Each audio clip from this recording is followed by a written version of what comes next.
Hello everyone, welcome back to my another video. ಇವತ್ತಿನ ಒಂದು ವಿಡಿಯೋದಲ್ಲಿ ಬ್ರೀವೈನ್ ಬ್ರ್ಯಾಂಡ್ನ ಕೋಕೋನಟ್ ಸ್ಕ್ರ್ಯಾಪರ್ ಮತ್ತು ಸಿಟ್ರಸ್ ಜ್ಯೂಸರನ್ನು ರಿವ್ಯೂ ಮಾಡ್ತಿದ್ದೇನೆ.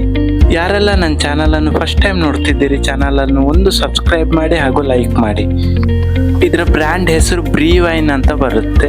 ಇದು ನಿಮಗೆ ಕೋಕೋನಟ್ ಸ್ಕ್ರ್ಯಾಪರ್ ಹಾಗೂ ವಿತ್ ಸಿಟ್ರಸ್ ಜ್ಯೂಸರು ಇದರಲ್ಲಿ ಮಾಡ್ಬೋದು. ಇದರ ವ್ಯಾಟ್ ನಿಮಗೆ 200 ವ್ಯಾಟ್ ಹೊಂದಿದೆ. ಪವರ್ಫುಲ್ ಮೋಟರ್ ಹೊಂದಿದೆ. 100% ಕಾಪರ್ ವುಡ್ ಮೋಟರ್ ಹಾಗೂ 1 ಇಯರ್ ಮೋಟರ್ ವಾರಂಟಿ ಹೊಂದಿದೆ.